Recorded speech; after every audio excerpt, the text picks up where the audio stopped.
नमस्कार मित्रांनो, महाराष्ट्र इमारत व बांधकाम कामगार कल्याणकारी मंडळातील नोंदणीकृत बांधकाम कामगारांना गृहोपयोगी वस्तू व संच वितरण योजनेचे मंजुरी देण्याबाबत हा जी.आर. काढण्यात आलेला आहे 18 जानेवारी 2021 रोजी.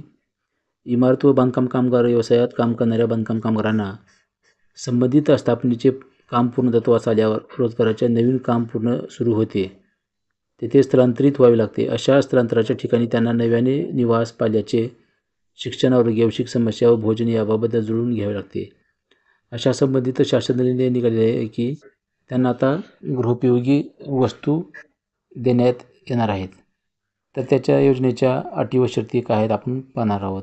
नोंदणीत इमारत बांधकाम कामगार लाभार्थ्यांना ज्यांची नोंदणी सक्रिय आहे अशा विहित नमुन्यातील मागणी अर्ज प्राधिकरण सहाय्य कामगार आयुक्त, जिल्हा कार्यकारी अधिकारी, सहकारी कामगार अधिकारी यांच्याकडे भरून दिल्यानंतर गृहोपयोगी वस्तू संच पुरविण्यात येतील.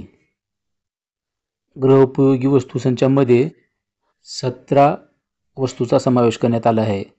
या प्रकारे अशा आहेत की ताट 4 नग आहेत, वाट्या 8 नग आहेत, पाण्याचे ग्लास 4 आहेत, पातेले झाकणासह 1 आहे, पातेले झाकणासह 1, पातेले झाकणासह 1, मोठा चमचा भात वाटपाकरिता 1, मोठा चमचा वरण वाटपाकरिता 1 व तसेच पाण्याचा जग 2 लिटर 1 नग, मसाला डबा 7 भाग 1 नग आहे. ह्याच्यामध्ये डबा झाकणासह 14 इंचचा 1 नग आहे, डबा झाकणासह 16 इंच 1 नग आहे, डबा झाकणासह 18 इंचाचा 1 नग आहे, परात 1 नग आहे, प्रेशर कुकर 5 लिटर 1 नग आहे, कढई स्टील 1 नग आहे, कढई स्टील 1 नग आहे, स्टीलची टाकी मोठी झाकणासह व वगळासह 1, असे एकूण 17